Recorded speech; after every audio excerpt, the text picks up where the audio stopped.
امریکہ میں انقلاب آیا، روس میں انقلاب آیا، یہ چین میں انقلاب آیا، مختلف دنیا کے گوشوں کنار میں انقلاب آیا۔ اب میرے پاس وقت نہیں کہ انقلابوں کی فہرست میں گنواتا چلوں، لیکن یاد رکھیے جب بھی کہیں بھی انقلاب آیا ان انقلاب لانے والوں نے یہ کہا کہ اب یہ انقلاب قیامت تک چلے گا، اب اس کا اثر ہر جگہ ہوگا، اب اس کا اثر دنیا کی گوشوں کنار میں ہوگا۔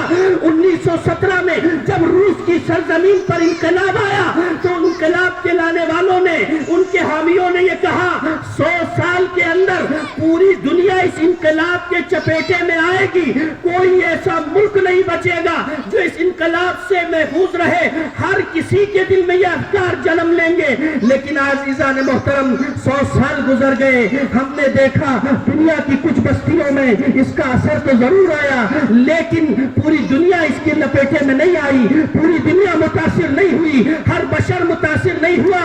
آخر ایسا کیوں ہے کہ بڑے بڑے انقلاب 1 صدی 2 صدی 3 صدی تک چلے اور پھر ختم ہو گئے؟ واحد کربلا کا انقلاب ہے، واحد کربلا کا انقلاب ہے جو 61 ہجری سے آج تک ہر سال اس کی شدت میں اضافہ ہوتا ہے، کمی نہیں ہوتی۔ لبیک یا حسین، لبیک یا حسین، یا علی۔ اس کی وجہ سنیے، کیا وجہ ہے؟ وجہ عزیزان محترم وجہ ہے، خاص ہے۔ دنیا کے یہ جتنے بھی تاریخی انقلاب آئے، دنیا کے جتنے بھی تاریخی انقلاب آئے، ان انقلاب کے لانے والے ایسے تھے جو پڑھے لکھے تھے، ایسے جو اچھے تھے، ایسے تھے مفکر تھے، لیکن اچھا ہونا اور ہے، نیک ہونا اور ہے، نیکی کا منبع ہونا اور ہے، عالم ہونا اور ہے، علم کا منبع ہونا اور ہے، نیک ہونا اور ہے، نیکی کا سرچشمہ ہونا اور ہے۔ دنیا کے تمام انقلاب لانے والے ناقص تھے۔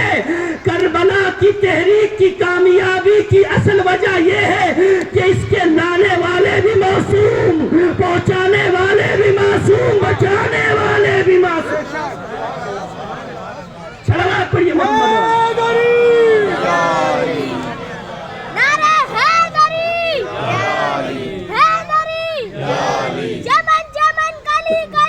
علی علی علی علی، نگر نگر گلی گلی، علی علی علی علی، زہرا کے شوہر، علی علی، جبریل کے ٹیچر، علی علی، داماد پیغمبر، علی علی، ذرا زور سے بولو، علی علی، سب مل کر بولو، علی علی، کعبے میں ملیں گے، علی علی، مسجد میں ملیں گے، علی علی، کعبے میں تلاوت، علی علی، مسجد میں شہادت، علی علی، پھولوں کی مہک میں، علی علی، چڑیوں کی چہک میں، علی علی، ہر آنکھ کا تارا، علی علی، ہر درد کا چارہ، علی علی، قرآن کا اشارہ، علی علی، ولیوں نے پکارا، علی علی، نعرہ حیدری، حیدری، نعرہ سلوات۔ صلی اللہ۔ اس انقلاب کو لانے والا معصوم، پہنچانے والا معصوم، بچانے والا معصوم، یہ واحد تحریک ہے جو معصوموں کے تحت نظر چلی ہے، یہ واحد تحریک ہے جو معصوموں کے تحت نظر چلی ہے۔ اسی وجہ سے سید الشہداء کو ہم شہید اسلام نہیں کہتے، شہید انسانیت کہتے ہیں۔ کا وجہ کیا ہے؟ کا وجہ یہ ہے عزیزان محترم، اس لیے کہ دنیا کے شہداء کی فہرست بنائیں گے تب آپ کو پتہ چلے گا کہ ہر قوم کے اندر شہید ہے، ہر ملت کے اندر شہید ہے، ہر مسلک کے اندر شہید ہے، ہر بستی کے اندر شہید ہے، ہر قریے کے اندر شہید ہے۔ آپ اس سے پوچھئے کہ آپ کے یہاں شہید کی پریبھاشا کیا ہے، آپ کسے شہید کہتے ہیں، تو ہر آدمی بڑے ادب سے آپ سے کہے گا شہید یعنی وہ جس نے ہماری سرزمین کی خاطر قربانی دی، شہید یعنی وہ جس نے ہماری زبان کی خاطر قربانی دی، شہید یعنی وہ جس نے ہمارے قبیلے کی خاطر قربانی دی، شہید یعنی وہ جس نے ہمارے مسلک کی خاطر قربانی دی، شہید یعنی وہ جس نے ہماری نسل کی خاطر قربانی دی۔ بس بات اتنی سمجھ میں آئی، شہید کہتے اسے ہیں جس نے کسی مقصد کے لیے قربانی دی ہو، بس جس کا مقصد جتنا بڑا ہوگا اتنا شہید بڑا ہوگا۔ بس جس کا مقصد جتنا بڑا ہوگا شہید اتنا بڑا ہوگا. بستیوں کے شہید چھوٹے ہیں, بستیوں کے شہید چھوٹے ہیں اس لیے کہ بستیوں کے دائرے چھوٹے ہوتے ہیں. زبانوں کے شہید چھوٹے ہیں اس لیے کہ زبانوں کے دائرے بھی چھوٹے ہوا کرتے ہیں. ملکوں کے شہید بھی چھوٹے ہیں اس لیے کہ ملکوں کے دائرے بھی سمٹے ہوئے ہوتے ہیں. آخر وہ کون سی چیز ہے جو بستیوں میں بھی ہے, قریوں میں بھی ہے, ہر زبان والے کی بھی ضرورت ہے, ہر ملک والے کی بھی ضرورت ہے. بس اسی کا نام ہے اقدار. حسین اس لیے بڑے ہیں کہ حسین نے صرف زبان کی خاطر نہیں, بستی کی خاطر نہیں, قریے کی خاطر نہیں, قوم کی خاطر نہیں, بلکہ حسین کی قربانی اس عظیم انسانی اقدار کی بقا کے لیے ہے جس کے بغیر کوئی انسان زندہ نہیں رہ سکتا. صلوات پڑھیے محمد و آل محمد. صلی اللہ محمد آل محمد. حسین اس لیے عظیم ہے عزیزو, حسین اس لیے بزرگ ہے, حسین اس لیے بڑا ہے. حسین کی قربانی کا ہدف انسانی سماج کی فلاح و بہبودی ہے. میں نے عرض کیا کہ میرے پاس وقت نہیں, میں مختصراً عرض کر رہا ہوں. سید الشہداء نے نکلنے سے پہلے بیان کیا انی لم اخرج اشرا ولا بطرا ولا مفسدا ولا بالا. یہ حسین کے قیام کا بھی دستور ہے, حسینیوں کی مجلسوں کا بھی دستور ہے. حسین نے قیام کیوں کیا اس کا جواب بھی یہی ہے, حسینی ماتم کیوں کرتے ہیں اس کا بھی جواب یہی ہے. حسین نے بیان کیا کہ میرے قیام کا مقصد نام و نمود نہیں, شر پھیلانا نہیں, فساد پھیلانا نہیں, ظلم کرنا نہیں. انما خرجت لطلب الاصلاح فی امت جدی. میرے قیام کا مقصد اپنے جد رسول اللہ صلی اللہ علیہ وآلہ وسلم کی اس امت کی اصلاح کرنا ہے. بس عزیزو یہاں رک کے جملہ کہوں, حسین نے یہ کہا کہ میں آج 28 رجب کو جو قیام کر رہا ہوں اس کا مقصد اصلاح امت ہے, اس کا مقصد نام و نمود نہیں ہے, اس کا مقصد شر پھیلانا نہیں ہے, اس کا مقصد ظلم کرنا نہیں ہے. بس تاریخ بشریت میں یہ جملہ ضبط ہو گیا اور کائنات کے آخری لمحے تک سوال کرنے والوں کے لیے جواب بھی ضبط تحریر ہو گیا. حسین کا مقصد ہے اصلاح, حسینیوں کا مقصد بھی اصلاح ہے. اب اگر کوئی سوال پوچھے مجلسیں کیوں کرتے ہو, جلوس کیوں نکال رہے ہو, یہ ازا کا فرش کیوں بچھاتے ہو, یہ ازا کا فرش اگر کوئی اپنے نام و نمود کے لیے بچھائے, اگر شر کے لیے بچھائے, اگر ظلم کے لیے بچھائے, سب کچھ ہے لیکن حسین کی عزاداری نہیں ہے. سب کچھ ہے لیکن حسین کی عزاداری نہیں ہے. حسین کی عزاداری کب ہوگی؟ جب حسین کا مقصد اور آپ کا مقصد ایک ہو جائے گا. بس یہ جملہ سن لیجئے, آج کی اس مجلس کا بس ایک ہی میسج ہے. حسین نے قیام کیا ایک مقصد کے تحت, عزادار جلوس نکالتا ہے ایک مقصد کے تحت, عزادار ماتم کرتا ہے ایک مقصد کے تحت. لیکن حسین کے مقصد میں اور عزادار کے مقصد میں اگر فرق آ جائے تو کبھی کربلا برپا نہیں ہو سکتی, کربلا کے اثرات مرتب نہیں ہو سکتے. حسینیت کے اثرات تبھی مرتب ہوں گے جب حسین کا مقصد اور ہمارا مقصد ایک ہو جائے, حسین کی منزل اور ہماری منزل ایک ہو جائے, حسین کا ویژن اور ہمارا ویژن ایک ہو جائے, حسین کی دیدگاہ اور ہماری دیدگاہ ایک ہو جائے. عزیزو, آج دنیا میں آپ سے پوچھا جاتا ہے کہ آپ یہ ماتم کیوں کرتے ہیں, آپ یہ مجلس کیوں کرتے ہیں, آپ یہ جلوس کیوں نکالتے ہیں. میں عزیزوں اس میڈیا کے ذریعے سے دیکھنے والے اور سننے والے سب کی خدمت میں گزارش کر رہا ہوں, چند دن بعد ہمارے ملک کی تاریخ کا ایک اہم دن ہے, 26 جنوری, یوم جمہوریہ. یوم جمہوریہ اتنا مہم دن ہے کہ حکومت اس دن باقاعدہ اہتمام کرتی ہے کہ ترنگا پھہرایا جائے، حکومت اہتمام کرتی ہے کہ دستے برآمد ہوں، حکومت اہتمام کرتی ہے کہ اپنی قدرت کا مظاہرہ کیا جائے۔ ہمیں فخر ہے اپنے اس قوم پر، ہمیں فخر ہے اپنے وطن پر کہ جس کی طاقت کا مظاہرہ 26 جنوری کو کیا جاتا ہے۔ فضاؤں میں فائٹر جہاز، زمین پر ٹینک۔ کسی نے سوال کیا نہ تو جنگ کا عالم ہے نہ تو اس کی ضرورت ہے، یہ 26 جنوری کو سڑکوں پہ ٹینک کیوں دوڑائے جا رہے ہیں، یہ فوجیوں کے دستے کیوں لائے جا رہے ہیں، یہ ترنگا کیوں لہرایا جا رہا ہے، یہ جہاز کیوں اڑائے جا رہے ہیں؟ عزیزو، ایک مرتبہ وہ حکومت شناس، وہ آئین شناس، وہ اس ملک کی آئین شناس آنکھوں نے دیکھا اور پھر آپ کو جواب دیا، کیا تم نہیں جانتے اس کا ایک ہدف ہے، اس کا ایک مقصد ہے؟ کون سا مقصد؟ ترنگا اس لیے پھہرایا جاتا ہے تاکہ پتہ چلے کہ یہاں جتنے ہیں ان کا تعلق کس سے ہے۔ بس عزیزو، ہم بھی عباس کا علم اسی لیے برآمد کرتے ہیں کہ یہ جتنے آ رہے ہیں یہ حسین والے ہیں، یزید والے نہیں ہیں۔ صلوات پڑھیے محمد عالم پر۔ سوال کیا جاتا ہے کہ کیا مقصد ہے، کہ کیوں یہ ٹینک برآمد کیے جاتے ہیں، کہ یہ کیوں شبیہ بنا بنا کے برآمد کیے جاتے ہیں؟ تو جو ہے نا، آپ نے دیکھا ہوگا، کبھی غور کیا؟ ماہرین نے بتایا اس لیے کہ اس کی 2 وجہ ہیں۔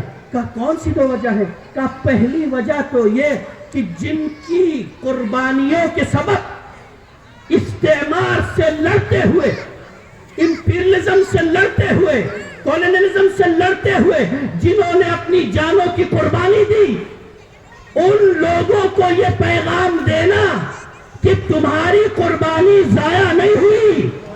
بھائی توجہ توجہ توجہ، سرکار چھٹی اسی لیے کرتی ہے، اہتمام اسی لیے کرتی ہے تاکہ ان کو یاد کیا جائے جن کی وجہ سے یہ آزادی مہیا ہوئی ہے۔ بھائی توجہ، ان سے عہد کیا جائے کہ تمہیں ہم فراموش نہیں کر چکے۔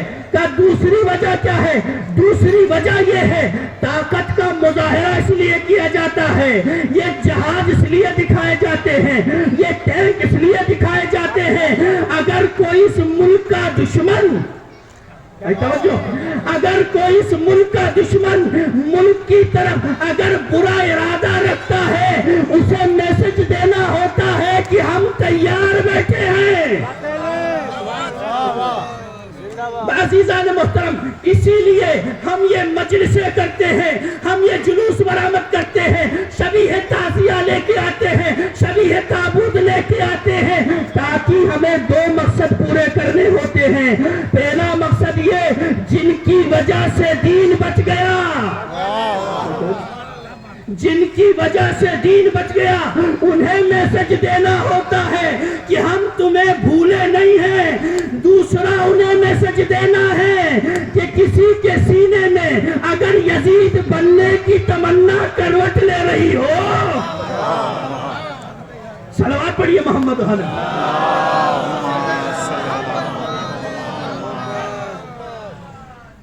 اگر کسی کے سینے میں یزید بننے کی اگر تمنا کروٹ لے رہی ہو تو خبردار، جس طرح سے 28 رجب کو اس حسین نے کہا تھا، مثلی لا یبایع مثلی، مجھ جیسا تجھ جیسے کی بیعت نہیں کرے گا، اور جس طرح سے 61 ہجری میں یزید کو کامیاب ہونے نہیں دیا، آج 14 صدیوں بعد حسین والے یزیدیت کو کامیاب نہیں ہونے دے۔ صلوات پڑھیے محمد والے محمد۔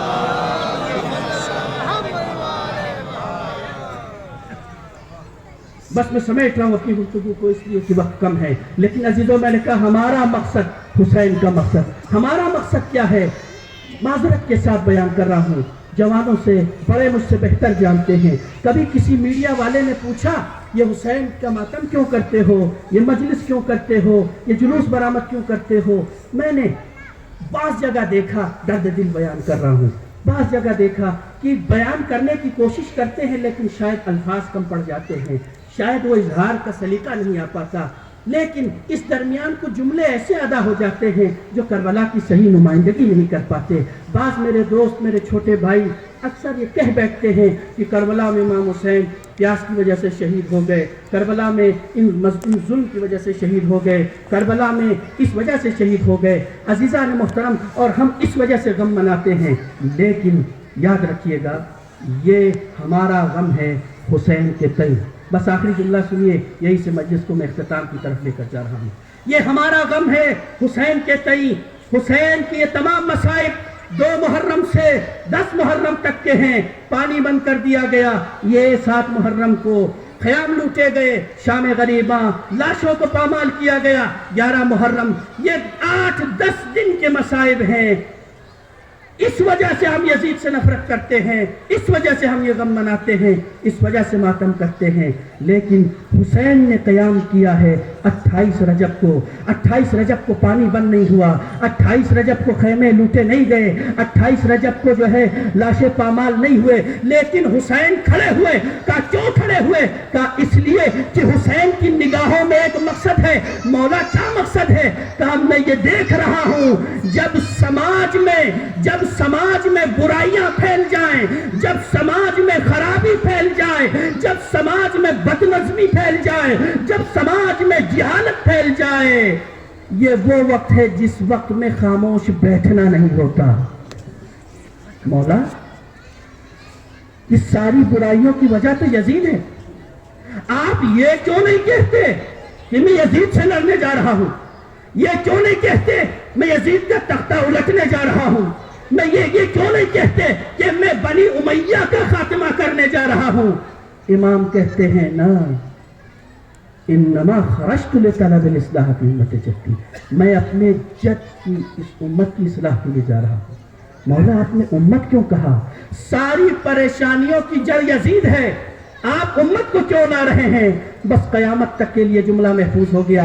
امام کہتے ہیں مجھے معلوم ہے یزید تخت پہ بیٹھا ہے، یزید شرابی ہے، یزید دین کا پاسدار نہیں ہے، یزید ظالم ہے، لیکن آج اگر ایک یزید کو ہٹایا جائے تو کل دوسرا یزید آ کے بیٹھ جائے گا۔ میں اس بیماری کی جڑ کو ڈھونڈ رہا ہوں۔ مولا کون سی جڑ ہے؟ کہا وہ جڑ امت کے اندر ہے۔ جب امت خراب ہو جاتی ہے تو یزید جیسا منبر رسول پہ بیٹھ جاتا ہے۔ صلوات پڑھیے محمد عالم۔ اللہم صلی علی محمد۔ جب امت خراب ہوتی ہے تب یزید پیدا ہوتا ہے۔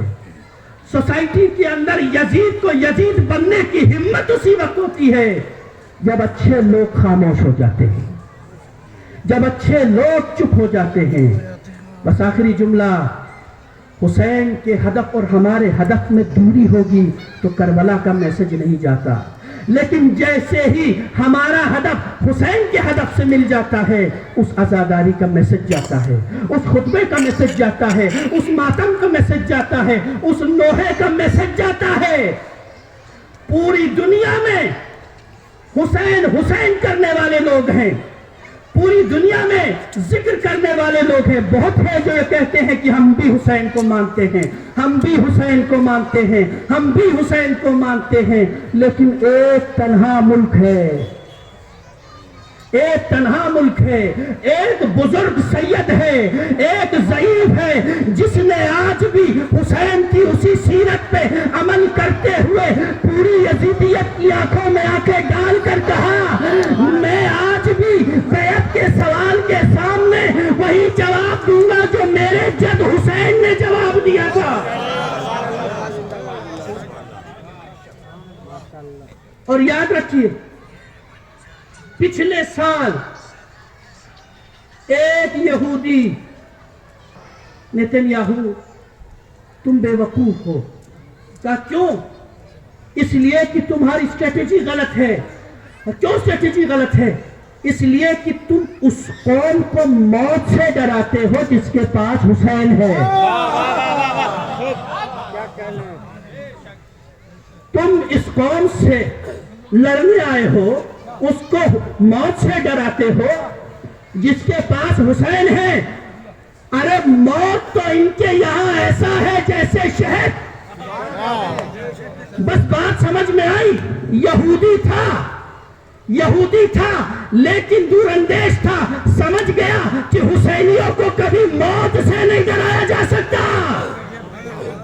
بس کربلا نے آج بھی دنیا کو یہ پیغام دیا، اگر عزت کی زندگی جینی ہے تو ڈر ڈر کے جینا نہیں، بلکہ عزت کی موت کو گلے لگانے کا سلیقہ سیکھ۔ صلوات پڑھیے محمد و آل محمد۔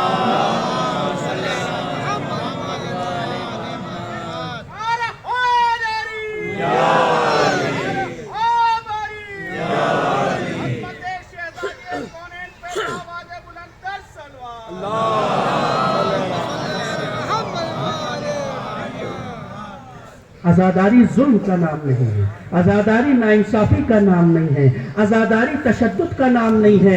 بس عزیزو، میرا یہ میسج دنیا تک پہنچ جائے، یاد رکھیے آزاداری وہ واحد اسلحہ ہے جس کے ذریعے سے دنیا کی تمام دہشت گردی سے مقابلہ کیا جا سکتا ہے، اس لیے کہ اس دہشت گردی سے نہ کوئی اسلحہ لڑ سکتا ہے، نہ کوئی طاقت لڑ سکتی ہے، نہ کوئی بندوق لڑ سکتی ہے۔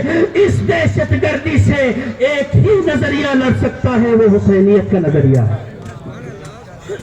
بس عزیزو، اس مجلس کا پیغام پوری دنیا کی انسانیت کی حفاظت ہے، پوری دنیا کے انسانوں کی بقا کی ضمانت ہے۔ لیکن آج وہ غریب حسین جس نے اس مقصد کی خاطر قربانی کا وہ راستہ اختیار کیا کہ جس میں آج حسین علی اکبر کو بھی لے کے جا رہے ہیں، آج حسین علی اصغر کو بھی لے کے جا رہے ہیں۔ بس اپنے ذہنوں کو کربلا منتقل کریں، آج مدینے کی طرف چلتے ہیں، روضہ رسول سے کوئی لپٹ کے رو رہا ہے۔ خدا کوئی غم نہ دے سوائے غم سید الشہداء کے، قبر رسول سے حسین لپٹ کے آج یقیناً کہہ رہے ہوں گے السلام علیک یا رسول اللہ۔ جو لوگ حج کے لیے گئے ہیں، جو لوگ عمرے کے لیے گئے ہیں، وہ جانتے ہیں، جو زیارت کے لیے کربلا گئے ہیں، پہلی نگاہ جب حرم پہ پڑتی ہے تو دل کی کیا کیفیت ہوتی ہے۔ خدا آپ سب کو مدینے کی زیارت نصیب کرے، کربلا کی زیارت نصیب کرے۔ اس سے بھی دشوار ترین مرحلہ وہ ہوتا ہے جب آخری دن ہوتا ہے، جب زری سے پلٹ کے نکلتے ہیں اور مولا کو خدا حافظ کہتے ہیں۔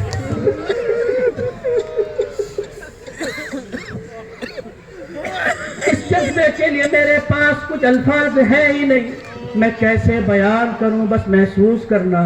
آنکھوں سے اشک جاری ہوتے ہیں اور دل سے آواز آتی ہے الوداع الوداع الوداع۔ لیکن پلٹنے والوں یاد رکھنا تمہارے دل میں دعا ہوتی ہے اور ایک امید بھی ہوتی ہے کہ انشاءاللہ خدا نے چاہا تو دوبارہ اس گھر کی زیارت نصیب ہوگی۔ لیکن حسین قبر رسول سے لپٹ کے روتے، جسے معلوم ہوتی ہے آخری زیارت ہے، وہ کیسے روئے۔ بس روایت کے جملے، حسین اتنا روئے کہ قبر رسول سے لپٹ کے روتے روتے بے ہوش ہو گئے۔ جزاکم اللہ خیر الجزا۔ حسین کہتے ہیں میں نے خواب میں نانا کو دیکھا، نانا میرا بوسہ لے رہے تھے۔ سنو گے کیسے بوسہ لے رہے تھے؟ حسین کہتے ویسے بوسہ لیتے تھے جیسے بچپن میں میرے نانا مجھے پیار کیا کرتے تھے۔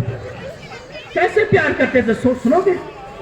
شیخ جعفر شستری نے لکھا ہے، نبی جب اپنے نواسے سے محبت کا اظہار کرتے تھے، 4 مقام ایسے تھے جن کا شدید بوسہ لیا کرتے تھے۔ حسین کہتے ہیں کہ میرے نانا نے بوسہ لیا، پیار کیا۔ جانتے ہو کہاں بوسہ لیا؟ کہ پہلا بوسہ نبی نے حسین کی پیشانی کا لیا۔ پہلا بوسہ پیشانی کا تھا جہاں روز عاشورہ پتھر لگنے والا تھا۔ دوسرا بوسہ حسین کے لبوں کا بوسہ تھا۔ نبی حسین کے لبوں کا بوسہ لیا کرتے تھے۔ تیسرا بوسہ کہاں لیتے تھے؟ تیسرا بوسہ حسین کے حلق کا بوسہ تھا۔ چوتھا بوسہ کہاں لیتے تھے؟ چوتھا بوسہ اکثر نبی حسین کی قمیض کو ہٹا کے ایک مرتبہ حسین کے سینے اتھر کا بوسہ لیتے تھے۔ یا رسول اللہ سینے کا بوسہ کیوں؟ اس لیے کہ روز عاشور اسی سینے پر شمر کا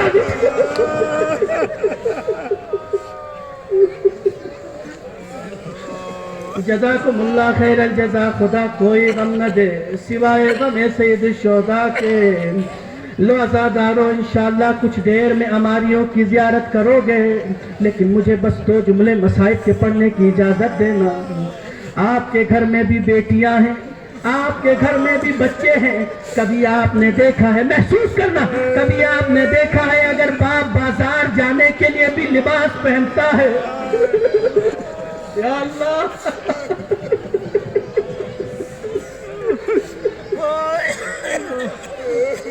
بچے فوراً کھڑے ہو جاتے ہیں، بابا مجھے بھی ساتھ لے کے چلو۔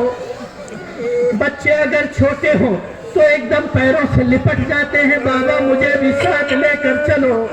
اللہ اکبر، نہ جانے سغرا کا کیا عالم تھا۔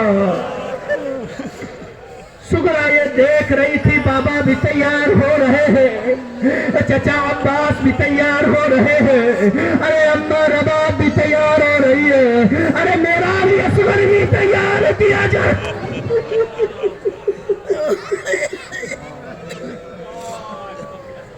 جزاکم اللہ خیر الجزا۔ خدا آپ کو کوئی غم نہ دے سوائے غم سید الشہداء کے۔ بس مجھ میں طویل مصائب پڑھنے کی ہمت نہیں ہے، بس جملے سننا عزیزو۔ ایک مرتبہ حسین نے سب کو آمادہ کیا، آمادہ کر کے ایک ایک کر کے حسین سب کو سوار کرا رہے ہیں۔ ابھی آپ نے کچھ دیر پہلے مصائب میں سنا کہ حسین نے کیسے سوار کیا۔ ایک دن ایک راوی ایک کتاب میں بیان کرتا ہے، مدینے میں ایک شخص نیا وارد ہوا تھا، وہ دور سے دیکھ رہا تھا خاندان بنی ہاشم میں آج ایک عجیب اہتمام ہے۔ وہ دیکھتا ہے کہ یہ ناقے تیار کیے گئے ہیں اور ایک ایک کر کے بیویاں سوار ہوتی ہے۔ اس نے پوچھا یہ کون ہے؟ کہا یہ حسین کے گھر والے ہیں۔ ایک ایک بیوی آتی تھی، وہ بیان کرتا تھا یہ رباب ہے، یہ ام کلثوم ہے، اجرکم اللہ۔ ایک مرتبہ سب بیان کرتے کرتے ایک منزل ایسی آئی، وہ دیکھتا ہے کہ میں نے ایک عجیب منظر دیکھا۔ ایک بی بی گھر سے نکلی، ایک بی بی گھر سے نکلی، ایک جوان ادھر کھڑا ہوا، ایک جوان ادھر کھڑا ہوا، ایک نے زانو زمین پہ رکھا، ایک کھڑا ہوا۔ ایک مرتبہ حسین کرسی سے کھڑے ہوئے، میں نے پوچھا اے عرب یہ بتا یہ خاتون کون ہے؟ کہا یہ حسین کی بہن زینب ہے،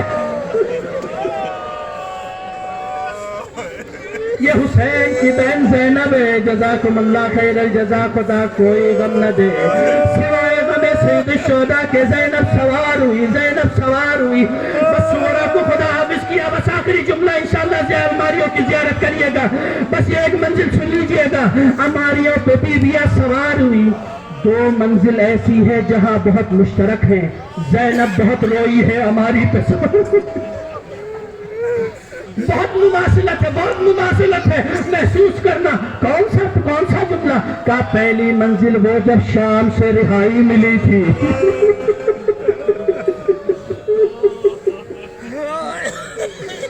پہلی منزل وہ جب شام سے رہائی ملی تھی۔ پشت ناقہ سے پلٹ کے ایک مرتبہ سکینہ کو پکارتی ہوئی زینب بار بار کہہ رہی تھی الوداع سکینہ، الوداع سکینہ، الوداع سکینہ۔ بس 28 رجب کو زینب نے